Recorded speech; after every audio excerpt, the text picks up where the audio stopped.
All right, good morning, everybody, and thank you very much for being here today. I'm John Hall from the Joint History and Research Office, and on behalf of that office and the OSD History Office, it's my pleasure to introduce our speaker this morning.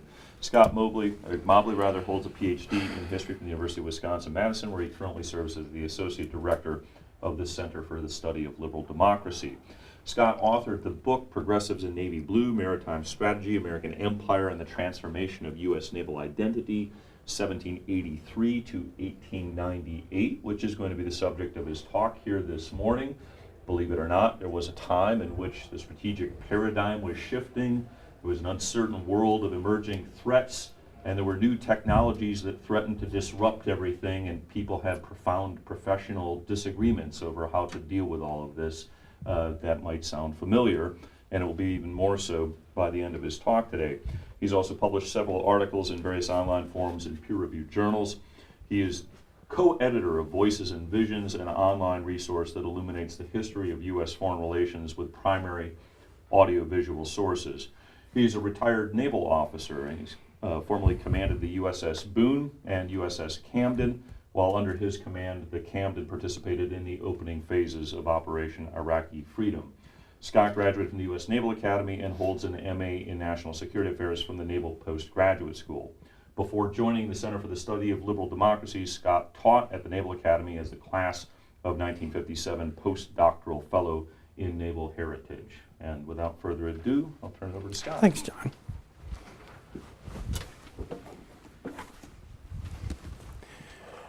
Well, John took me for a little tour of between here and the visitor's gate, and it sent me back several decades to when I was a young ensign, stashed in the the Navy's Office of Legislative Affairs, right here in the Pentagon. And once a month, I had to come over because I was a duty officer, and which isn't once a month, as you can imagine, isn't quite enough to learn your way around the Pentagon. So I remember being hopelessly lost many times in these corridors and kind of figuring my way out of the mess. So this is a trip down memory row. Thanks. So I want to thank John, Dr. Hall. I also want to thank Gled Asner and Mike Fasulo here for hosting me today. And I'm glad you all came to the talk. And we're going to spend a few minutes here going back to the Gilded Age and talking about what the Navy was doing back then, and there, as John pointed out, there's some interesting parallels between that past and our present situation here in the United States. So my talk today will present some of the central arguments of my book, Progressives in Navy Blue, published recently by the Naval Institute Press. Here's the book. It's moderately thick, but I'm told it's well written, so it's a good read. So, you know, by all means, take a stab. So the book looks at professional development within the U.S. Navy, within the Navy Officer Corps during the Gilded Age between the years of 1873 and 1898. While other scholars have examined in detail how the United States Navy set aside its age of sail legacy at the end of the 19th century to build a modern fleet on par with other leading navies, my research considers how the Navy Officer Corps transformed its professional culture and identity to meet the emerging threats of the day. So as America began to morph from a regional power into a world power during this period, Americans began to contemplate the possibility of fighting and winning a peer-to-peer conflict with the world's leading maritime powers. And that's where our talk today begins. In February of 1886, Secretary of the Navy William C. Whitney proposed building a new type of Navy. In testimony before Congress, Whitney called for a modernized American fleet. He demanded fighting ships, ironclads, and torpedo boats, and cruisers, and all that. A real Navy.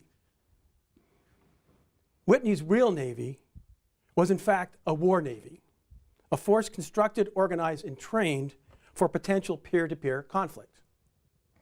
He envisioned a fleet of powerful modern warships designed primarily to confront the heavy squadrons of other maritime powers rather than to police commercial affairs.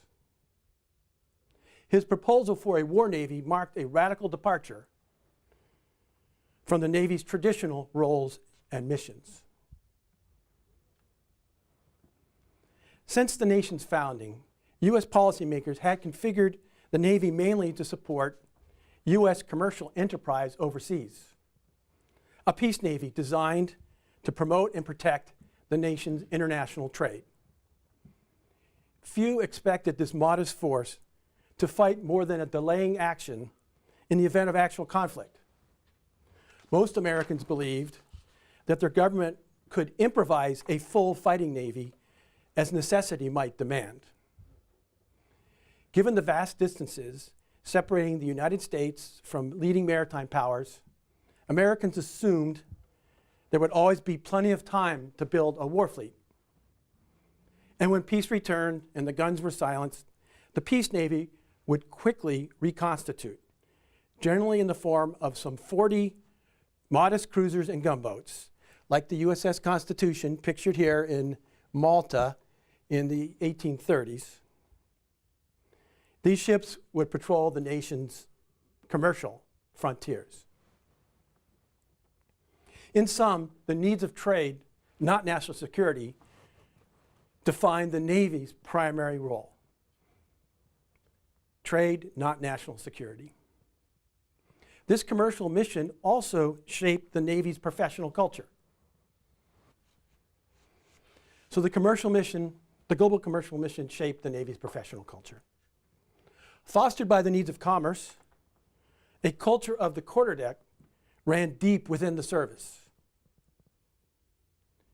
This professional culture prized mariner skills and expertise, ship handling, seamanship, navigation. It also valued military skills useful for gunboat diplomacy and protecting American merchant ships and sailors from pirates and indigenous threats in far-flung corners of the globe.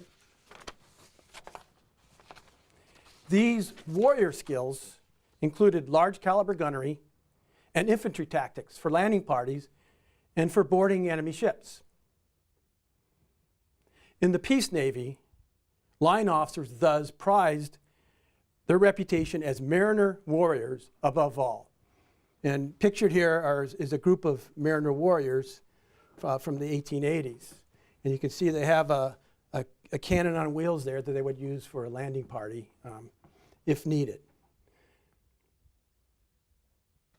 Of course, the occasional major conflict forced Peace Navy professionals to become more warlike, at least for the duration of hostilities.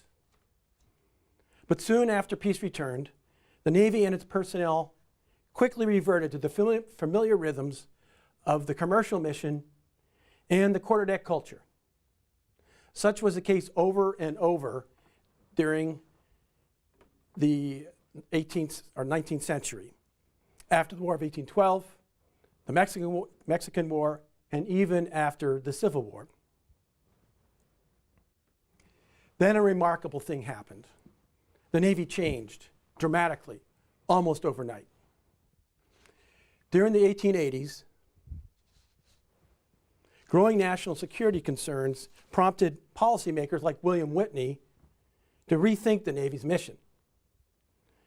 This decade marked the moment when American ambitions for a greater role in the world, coupled with anxieties over domestic unrest, an unraveling international order, and rapidly advancing technological change, overturned the deeply held assumption that time and distance would always protect the nation. Then, as now, Americans debated the nature and reach of U.S. engagement in global affairs. Then, as now, a rising specter of peer-to-peer conflict loomed. However, during the 1880s, the United States was a rising power, challenging the global status quo, not trying to preserve it.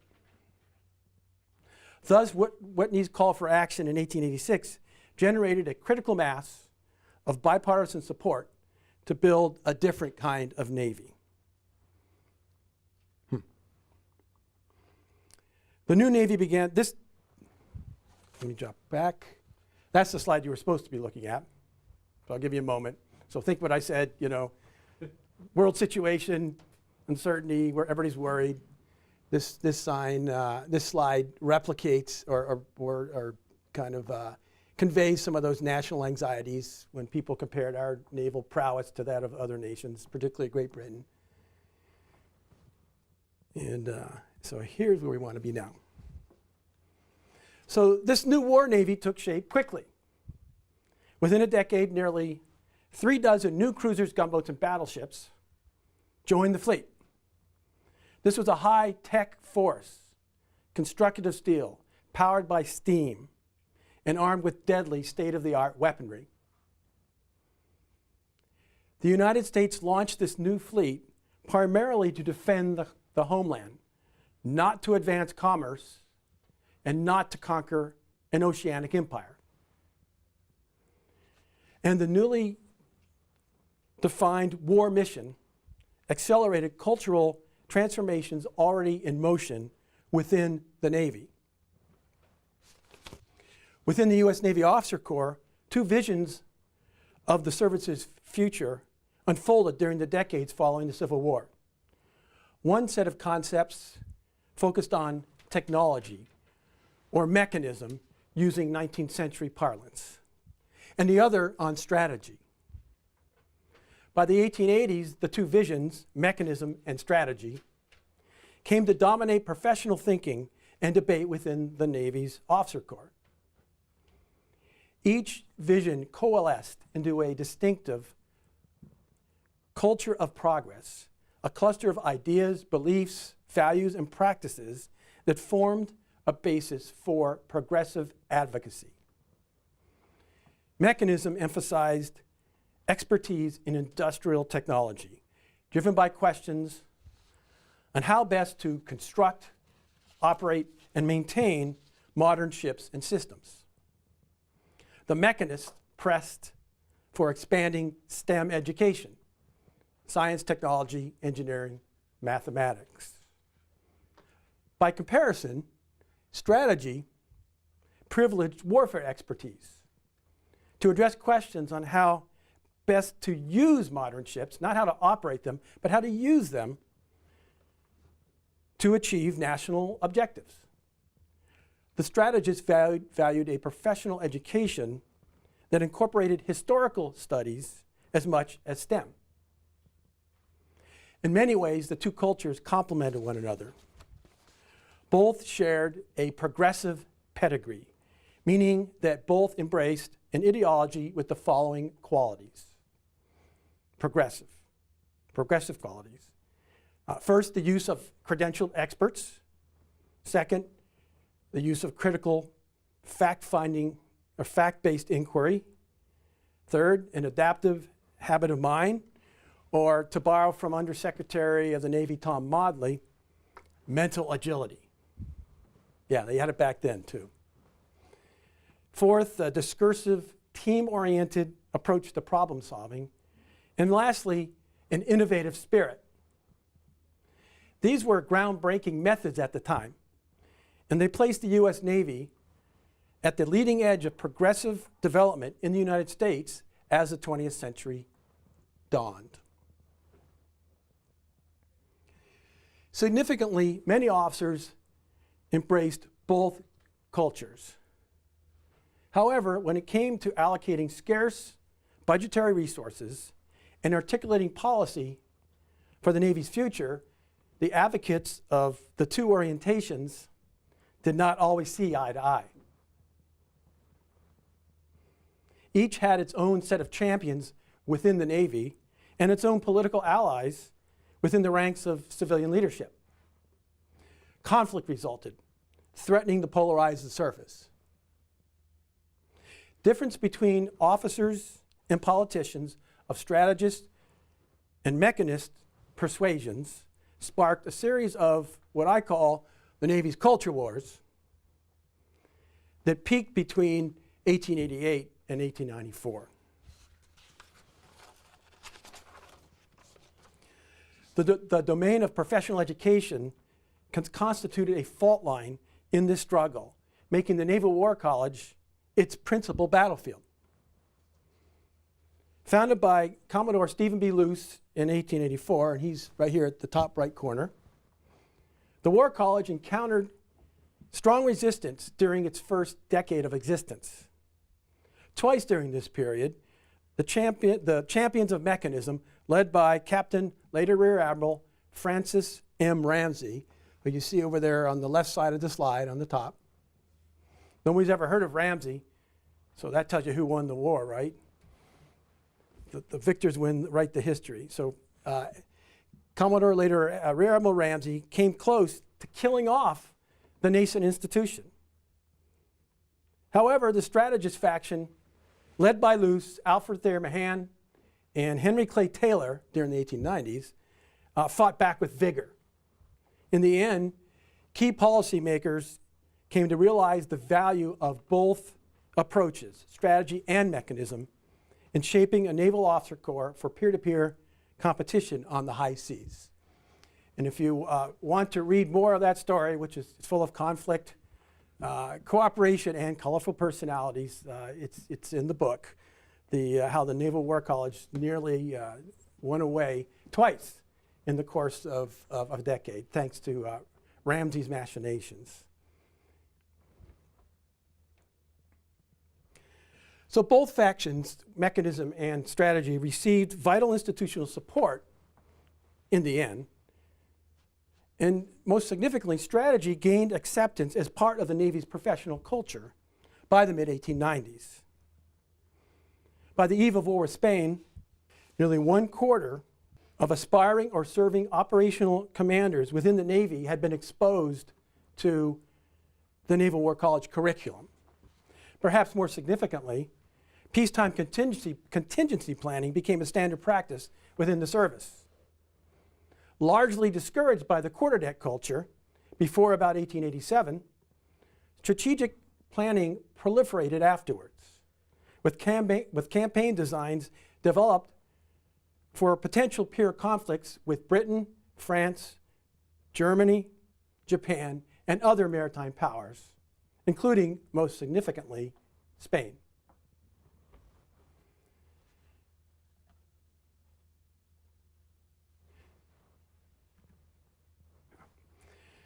So while the Navy's strategic culture flourished, mechanism remained a potent force, exerting a magnetic attraction upon many officers and producing a skepticism that often devalued knowledge and skills associated with the art of war, which is what they taught at the War College. Nevertheless, despite this resistance, an essential duality arose within the modern naval profession, a synthesis of strategy and mechanism. The warrior engineer, the master of both the art and technology of war. Thus, the warrior engineer supplanted the mariner warrior by the end of the 19th century as the Navy's dominant cultural construct. And it was warrior engineers who led the new U.S. fleet into its first peer conflict against the Kingdom of Spain, achieving notable success.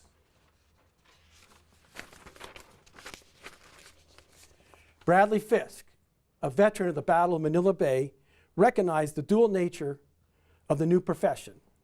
He wrote, "A sharp dividing line may be drawn between the military and the technical or engineering arts. Yet, in the ordinary exercise of the duties of a naval officer, his military and his technical work are so closely connected that it is hard to tell where one begins and the other ends."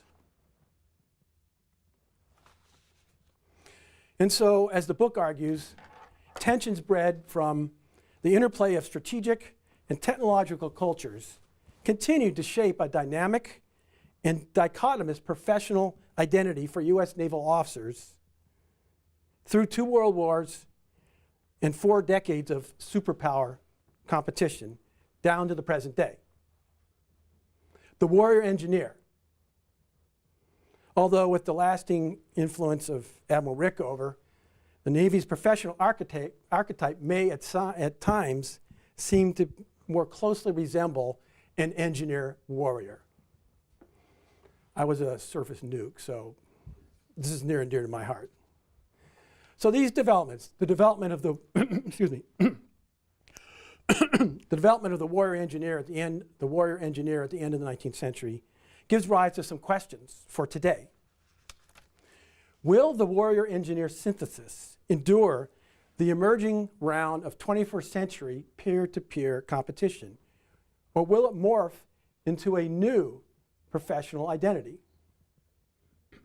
Second, how will technological and strategic imperatives reshape the Navy and the wider military culture beyond 2019? What other factors might influence these cultural transformations? Third, how do we want naval and military culture to shift? What should these cultures look like some 50 or maybe 100 years from today? And lastly, how can our understanding of the past help us to shape our future professional culture? Responding to this last question, I offer for your consideration the following ideas, gleaned from the Navy's cultural transformation during the Gilded Age. First, the Gilded Age culture shifts were driven. They were not random developments.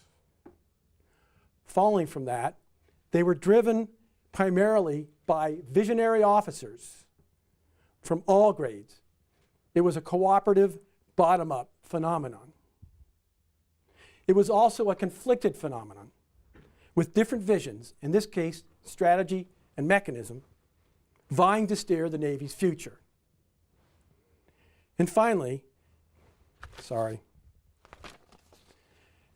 naval reform and renewal were accomplished through close dialogue and solid working relationships between civil and military authorities. That is, between Navy professionals, policymakers in the legislative and executive branches, and the wider public. So I'll close with a couple of other questions, because historians love to ask questions.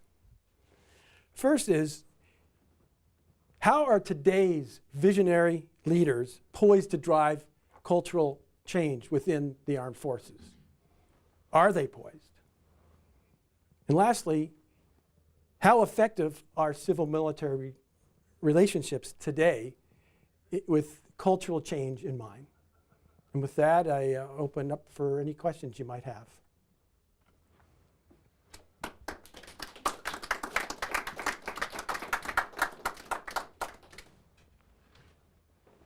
I have a question. Yes, sir. Chris. So you're looking at a 25-year period. Sure. Is that transition period largely due to you had to wait for the old guard to get out of the way and let the new junior officers who were raised in a more technological era time to get into positions of authority? And also, was there any type of counterpart to changing the way the enlisted personnel in the Navy were trained and viewed? Okay. Well, first I'll answer the question about the bookends of my study, and then I'll talk about the enlisted piece. The old guard versus the old guard versus young Turks kind of framework way of looking at it doesn't really apply here. It doesn't really have anything to do with the periodicity that I chose. There was an old guard in the Navy coming out of the Civil War. I would say by 1880, it was pretty much gone.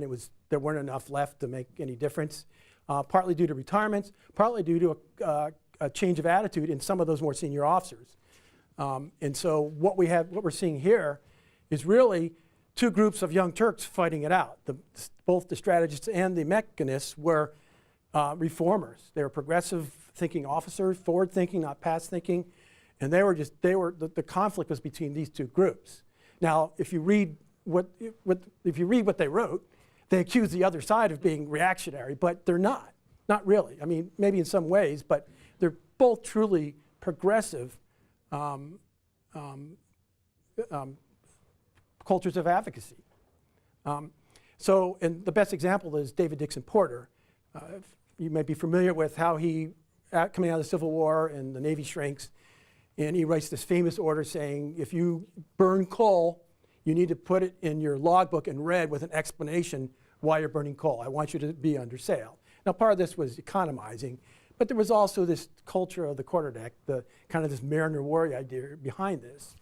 And he was considered to be the leading spokesman for that particular school of thought. But he was also the first person that chucked that out the window when he realized that the Navy technology was becoming obsolescent, that the world situation was changing, and he became a big champion of really both cultures before he stepped off the scene, both mechanism and strategy in their formative years. He was a supporter of the War College, for example. So that's what's going on in terms of the different factions within the Navy. The periodicity really, it comes out to be, what I found was with the rise of the Naval Institute proceedings. And at that same moment, there was a rise of other journals like United Service and in the Army and Navy Journal as well, which had actually been around a little longer. We're starting to see this debate come out in the open, these debates over strategy and mechanism. And actually, I alluded in my talk to strategy as being not encouraged by the culture of the quarterdeck, and in fact, it wasn't. The Navy believed, up until the really 1880s, arguably, that strategy was something you only need to practice in war. It's not something you need to study because it just comes instinctively. You know, officers needed to study how to operate their ships and how to shoot their guns, and tactics were important. But strategy, it would always be there. At least that was the philosophy. And so I found this document in the National Archives. Some young officers were proposing kind of a new strategic scheme to prevent the British, if there was a war with Britain, from doing depredations against U.S. commerce. It was a new ship design along with strategy to use these ships. And if you look at the comments, they sent it to the Secretary of Navy, who sent it to the senior officers in the Board of Commissioners, or the Bureau Chiefs, who basically said, this is, they wrote this nasty note saying, you guys need to go back and you are wasting your time with this. This is not appropriate for junior officers to be considering. So get back to work. So I saw that when I read that, I said, this is an example of how the study of strategy or the art of war was discouraged in the older Navy. In the 1870s, there's a chapter in the book about this. I call it the strategical revolution. All of a sudden, with these public forums of debate and the founding of the Naval Institute and that sort of thing, we see groups of naval officers becoming interested in strategy and starting to study some of the classics, the most popular being Jomini, Clausewitz wasn't really known in the U.S. very much at that point. And they're beginning to think about the Navy or the ocean as a chessboard, and how do you move these pieces around? And the War College is kind of culmination of that moment where naval officers, at least some naval officers, become awakened to the importance of strategy. So that's the starting of my book, and then the ending 1898. It's basically the eve of the War of 1898, and everything changed. I argue in the book that this Navy was not a Navy for empire, for conquering an empire. It was a Navy for homeland defense, and you could see that in the discussions amongst the officers. My handwritings convey that. Congressional debates, more importantly, convey that. The people who voted for the ships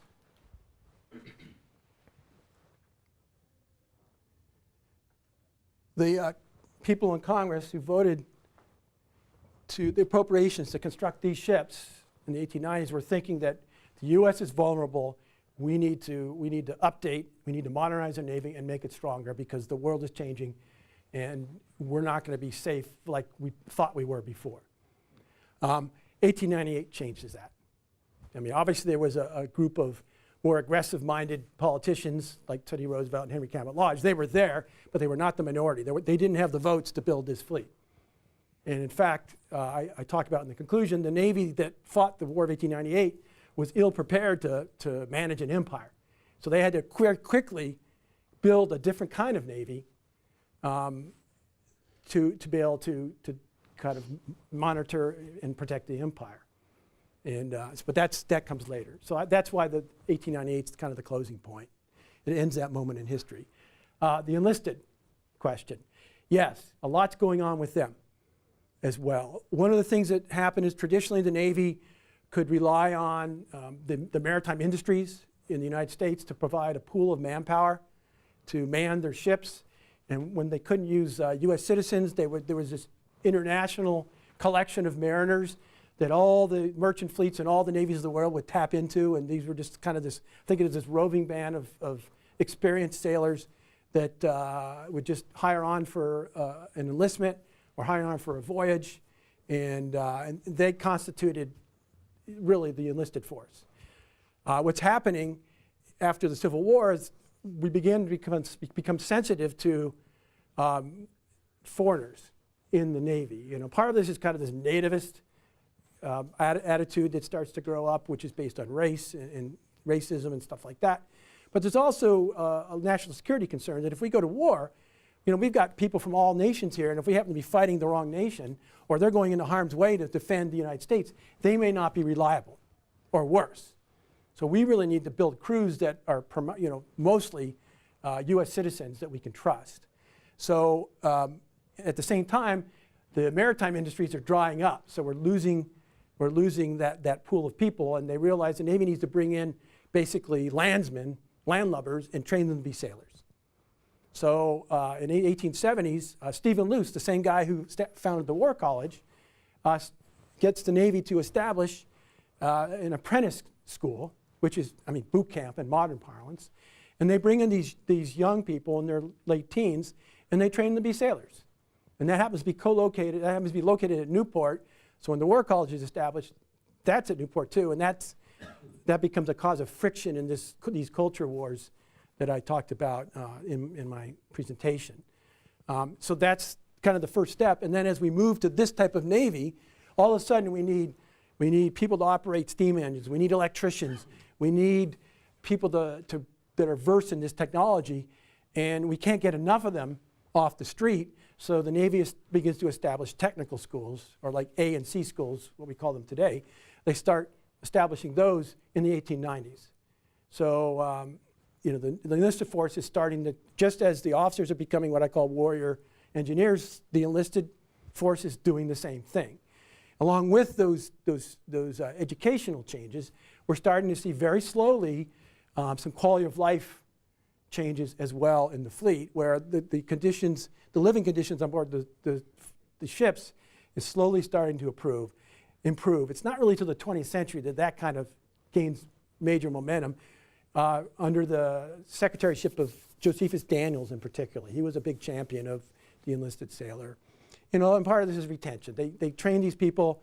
It takes time and money. We want to keep them, so they're starting to be aware of that and take measures slowly to address it. Thanks for the question. Yes, sir. So how was this impacted by the Industrial Revolution? Because I know the Industrial Revolution had a lot going on there to include the immigration. Right. All this feeding into itself, and even getting the right skills, whether they be high-end or low-end skills coming from elsewhere. Well, right. I think that I mean, these changes are all about the Industrial Revolution.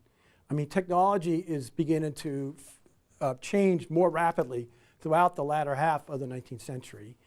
And interesting enough, after the Civil War, the U.S. Navy didn't maintain it didn't modernize further. I mean, the Navy coming out of the Civil War was arguably the most high technology Navy in the world. And then 25 years later, it had been left behind. So, so these ships were all constructed in the 1880s and later. And part of what drove the cultural change was these naval officers trying to come to grips with this new technology. One thing I didn't talk about is the role of scientific management. Ever heard of a guy named Frederick Winslow Taylor, Taylorism? Well, he is huge. The Navy had a surprisingly close connection with him.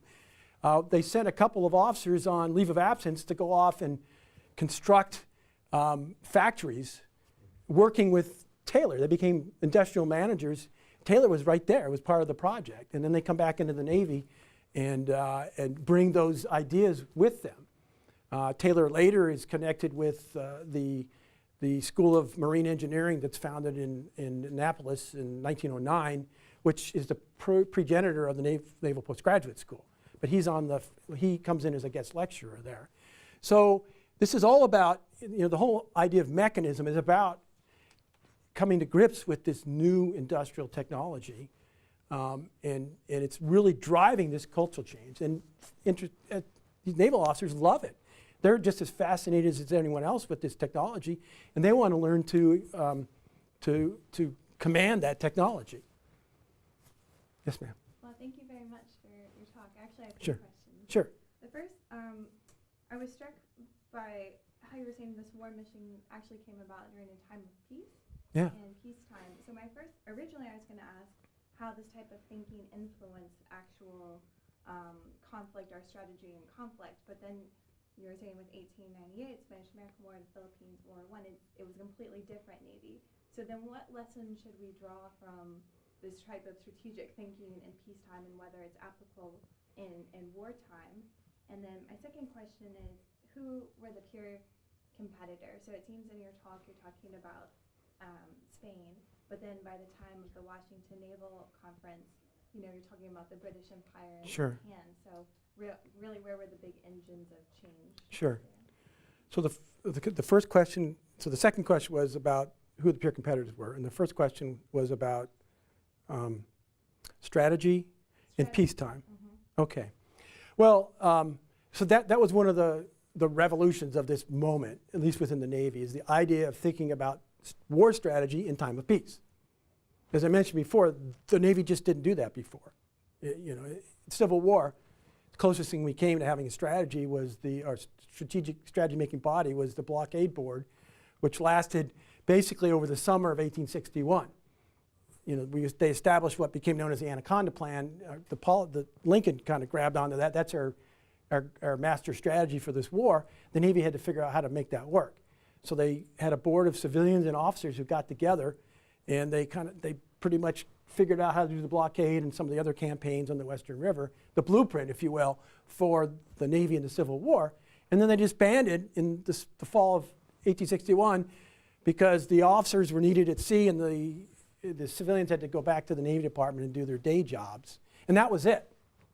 There was no other strategy guidance, from a body of like a staff or anything for the rest of the war. It was pretty much run by Gustavus Fox, who was brought in as Assistant Secretary of the Navy, and the squadron commanders. And it was done very informally. So what happened coming out of the Civil War, if you read one of the biographies of Stephen Luce, and written by a guy named Gleaves, who was one of his mentees, if you will. He talks about this moment during the war when he realized that naval officers really needed to get a handle on strategy. And basically what Stephen Luce, who later founded the War College, was assigned to command a gunboat on the Savannah River between Georgia and South Carolina. I think that's it. So this is in 1865, and Sherman has completed his march to the sea, and he's now moving north into South Carolina. He has to cross the river. So Luce is assigned to guard that crossing. He's out there with his gunboat guarding it, and so he frequently confers with Sherman. And Sherman one day he says, Luce, you Navy guys have been trying to capture Charleston for the entire war, and you failed miserably, which was true. Navy tried repeatedly to get into Charleston and from the sea, and it just didn't work. He says, watch this. I'm crossing over, and I'm going to capture Charleston without firing a shot.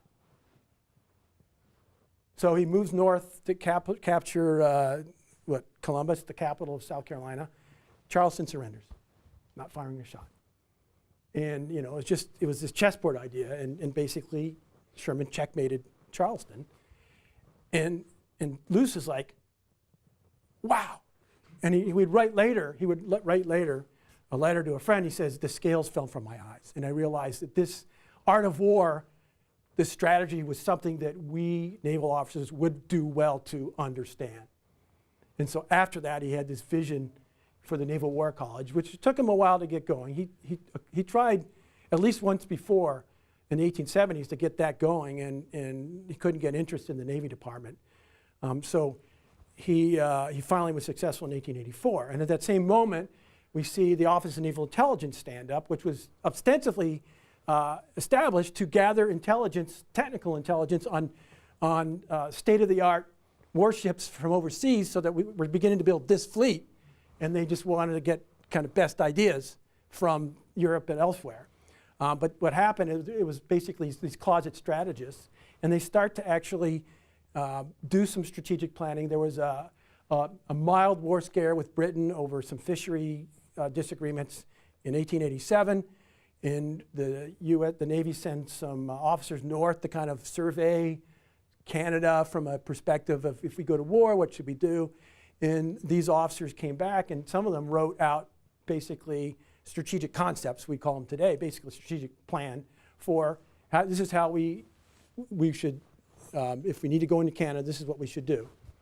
And so that's the first peacetime strategic planning we saw. And as politicians began to realize that we're not going to be able to improvise a Navy and improvise a strategy because things are happening too fast in the 19th and then 20th century.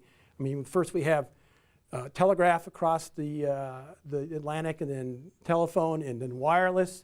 I mean, the world's moving much faster. And so there's a recognition both within the Navy and by the policymakers, civilian policymakers, that ad hoc strategy is not going to work. We've got to start planning. So by the 1890s, that becomes entrenched. At the Naval War College, they start to game out various strategies. And that's one of every year they have a different problem, and they're actually building from those war games and battle problems. They're building off-the-shelf strategies. The first target is Britain. Why? Not because we thought that we were going to go to war with Britain, but they'd been our perennial enemy for 100 years, and they had the most powerful Navy in the world. So the thinking was, if we can design strategies to hold off Britain, to defend from Britain, we can hold off anyone.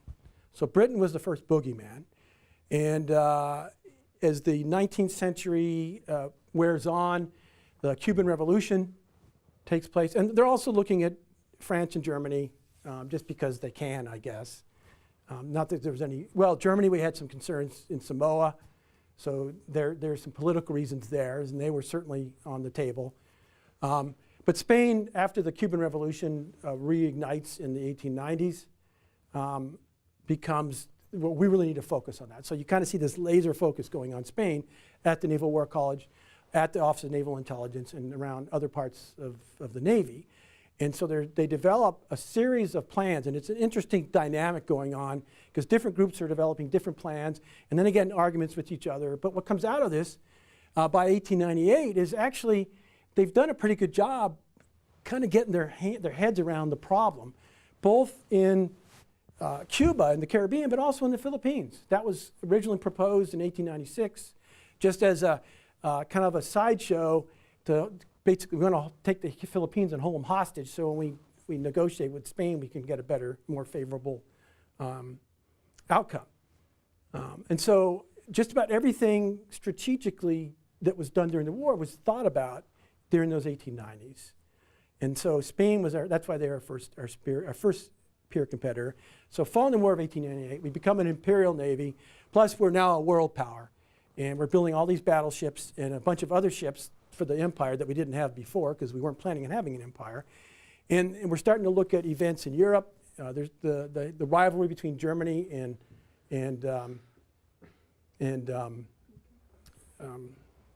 Britain is starting to heat up, and then so we're starting to compete against them and plan against them. So we have the colors, the war plan black, Japan and the Pacific is concerned, war plan orange, and that kind of thing. And that really accelerates during the first decades of the 20th century. I think Lewis had, I know. Oh, no, I had a question. Oh, okay, let me get Lewis, because he had. Sorry. Just thinking more, sir, about the tipping point that actually starts this whole process in motion.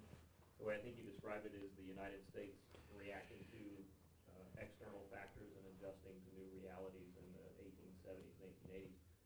Did you see anything in building this about internal cultural factors or internal cultural transformations in discourse or anything unique about American culture, whatever Right. that means, sort of nomothetically that made this kind of a prime planting ground for this kind of Sure. phenomenon? Well, there's two aspects to internal culture that were in play here. One is these years, the 1880s and 90s in particular, were a time of social and political unrest within the United States. I mean, we see our first acts of what we today would call terrorism, domestic terrorism happening, riots and various other things in parts of the country. There's labor versus capital, that's going on. So a lot of people are very uneasy, and they don't know where the country's going. And just as is the Navy culture is changing, the national culture is changing. And Robert Wiebe, who many of you have no doubt heard of, wrote this book called A Search for Order. And basically that's his take on what was going on here. People are searching for a new order because the old ways don't work anymore. So we see the rise of what he calls the bureaucratic method. I call it the progressive method.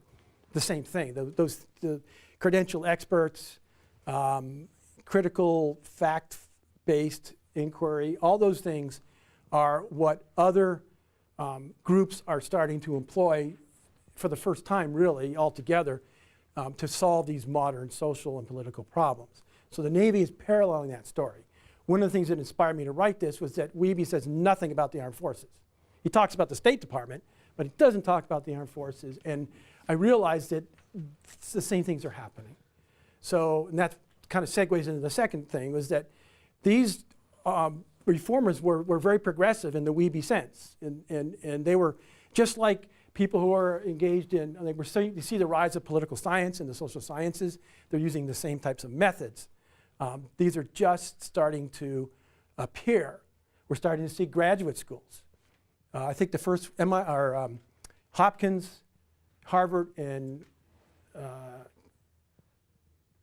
Columbia University were the first graduate schools. And I don't know for sure, but I think that makes the Naval War College the fourth one. So, the education is changing. So the Navy's there. And so if you look at how the wave of progressivism, I'm talking about small p progressivism, not political persuasions like we see now in our domestic politics. This was more of an ideology of progress, ideology of problem solving. In that sense, the Navy was on board very early in the process, and which I find very interesting because we usually think of military and the Navy as being this hidebound conservatives, but they're actually very forward-thinking at that moment. So that's all these interesting parallels, yeah. Right. So I was wondering, you've got these two factions of Young Turks and jockeying for position. You've got Ramsey trying 2 times to disestablish the War College. What ultimately brought these two factions together? Because it seems pretty harmonious. Right. Well, there's 2 things going on. One is the political leadership kind of steps in and takes control, which is as it should be in a democracy. Once they get one over. The politicians, both groups had their own political supporters, and to a certain extent, you can see the waxing and waning of the War College change with presidential administrations and who's in control in Congress. So that's going on. But basically, the politicians themselves realize that we really need both of these. We need both of these. And then, so that's what's going on, kind of the top-down part of it. But the bottom-up part, remember I talked about bottom-up visionaries, and there was a line I shared with you in the talk. Many officers embraced both schools of thought. And that's very true. That's very true. And I don't know, I haven't done a head count, but there were a lot of key naval leaders that believed in mechanism and strategy. And those who didn't seemed to be actually a smaller group, kind of the 2 poles of that. So I think that middle group became more assertive, and they figured out how to marry them together. The commentary I wrote from Bradley Fisk at the end, he clearly recognized that they're both important, and he saw that they both need to be part of a naval officer's toolkit. He wrote those in 1907. He was convinced by the 1890s. So more and more people become convinced that we need both of these. And so that also helped the cause. John. You mentioned the focus on Spain. Could you flip forward one slide? Looking at the piece of artwork on the right, I'm guessing Yeah. that the Navy by that era had more accurate charts than that one depicted there. Right, well that, And so what I'm yeah. curious is whether or not that's just an artist's error or an artist's interpretation. I'm curious to know if you know when that piece of art was generated, and is that an intentional communication of prophets of destruction plotting the conquest of Cuba? et Right. cetera? Well, the shorter answer is yes, I do, but I don't remember. Okay. And I'm pretty sure it was around the time of the War of 1898. It might have been just before or just after. And I think the idea here, this is kind of a strategic level map, not a chart, that they're just, I mean, if it was really there and it wasn't an artist's conception, that's the idea there. You can see the outsized proportions of Right, right. That's a big Cuba there. And look at Hispaniola too. But you can see here, this is more of a tactical map, and you see little, I don't know if you can see from back there, but there's little dots. So they have little ships that they're moving around, and that's kind of a geomorphous, I don't know, I can't identify where that is. Well, if I could follow with a more serious Well- question too, and reach into the period beyond the period that your book covers, you concluded your talk by mentioning Right. similar challenges of today and so forth. One of the things I noted is by the end of the talk there, you were talking about warrior engineers or engineer warriors, Yeah. which is a little bit different of a dichotomy or hybrid than is the mechanist strategist one, right? In that the warrior archetype is often conflated with the non-thinking man, and it almost Right. seems like a resurrection of the culture of the quarterdeck. And there is some evidence, maybe in 20th century U.S. military naval history, of a resurrection of an anti-intellectual, modern variant, post-industrial version of the culture of the quarterdeck. And so I'm wondering what you think about the staying power of these intellectual traditions. You and I have had conversations, and maybe the Naval War College survived these two efforts to close it, but that doesn't mean that the naval profession has always really cherished or taken advantage of that school of higher education that it has. Well, I think there's an ongoing tension there, and I think that the fortunes of the Naval War College, or its importance in the minds of Navy professionals, has had its ups and downs, and arguably we may be coming out of a period or in a period where it was less valued. I kind of sense that's changing a little bit now, but certainly in my career, well, we've got time, I could tell you this little story. So I was stationed in Argentina with the military group there, and it was me, an Army, and an Air Force 05, and our boss was an Army 06. Anyway, so we would get together back at the embassy at the end of our days after spending the day with our host services, and usually to pick up the mail and just talk about what happened that day. So one day, we're in the mail room there, which was our office as well, and we're opening up our mail, and the Air Force guy opens his mail, and he gets really excited. He goes, "I screened for the War College." And I go, "Oh." And the Army guy comes over and shakes his hands with, "That's wonderful, I'm so happy for you." And I go, "Hey, Dave, that's really great. Good job."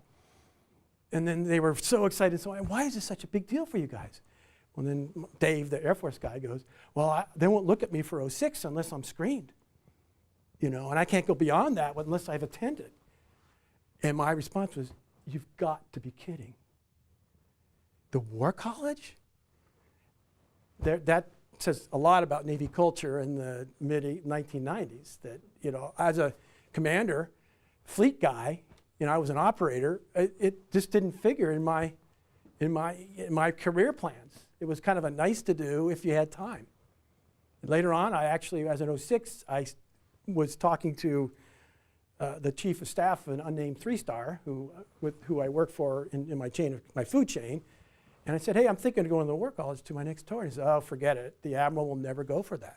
Well, why not? He says, you're needed in the fleet. So I never went to the War College. So anyway, so I think the Navy institutionally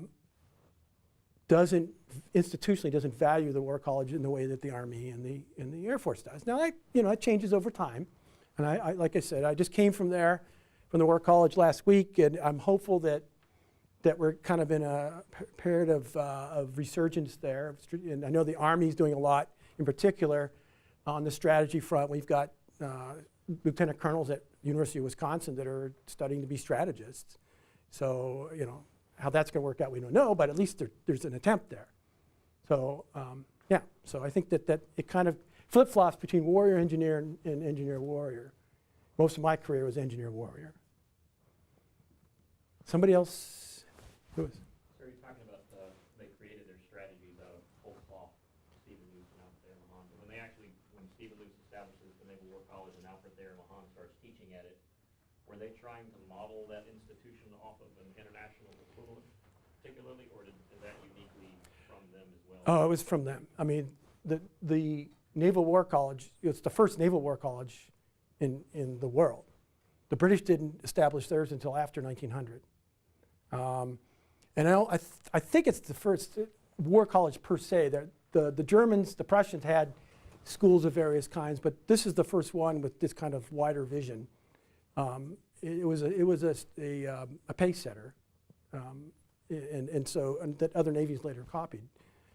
Produced Alfred Thayer Mahan and his books, and which kind of got some momentum going internationally. And yeah, so it was a new thing. It was a new idea. Now, it wasn't completely. Luce gave credit to Emory Upton, who the Army had schools of practice by then. And there was one in Hampton. I can't remember if it was engineering. Oh, no, it wasn't. It was cavalry or artillery or whatever. Is any Army? Okay. So Emory Upton is running the artillery school of practice in Hampton. Hampton Roads is Navy base. Luce goes up there. They're talking. He gets this idea for the Navy needing this kind of thing. He writes some articles. He actually, at one point I found a piece of correspondence where it's clear to me that Upton is responding to Luce's request for feedback on an article he's getting ready to publish, or he just published. So Upton, within the Army, is considered to be a reformer, and so there's this neat crossover happening, and the Navy ends up stealing a march on the Army in terms of a war college as a result.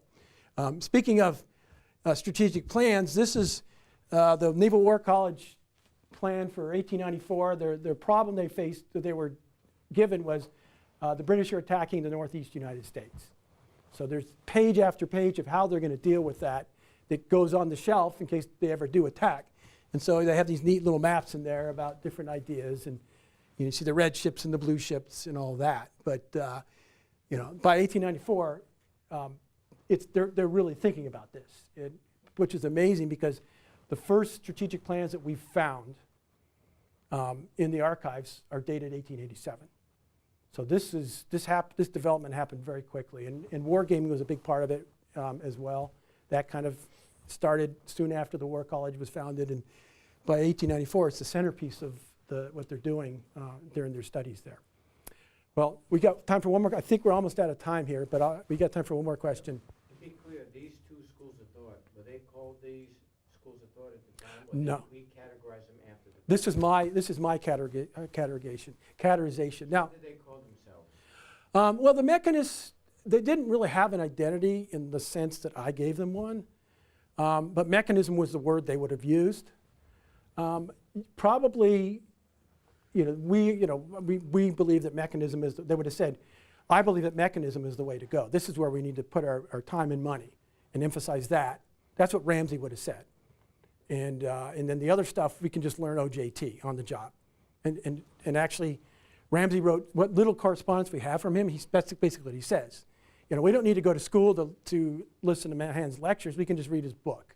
So he's not saying strategy is not important, but the idea of going to school for that and spending time on that is a waste of time in his opinion. You need to be in the fleet running these new ships. So they wouldn't have called themselves mechanists. And likewise, the strategists, people probably didn't have a name for themselves. They were just supporters of the War College or supporters of an education and an acculturation of naval officers in the art of war, of which strategy was a centerpiece. So kind of where I started with this, I looked at Brian Lynn's book, where he, on basically cultural development within the Army, and he has different categories. And at first I tried to apply those to the Navy, and they didn't work. So over time, as I went down the road of my research, these two ideas of the mariner warrior, or mariner tactician, and the warrior engineer or strategist engineer kind of just emerged to kind of as labels for these cultures of progress. So it's latter day. All right. Please join me in thanking Scott again. Thank you. Great question. You had a great question.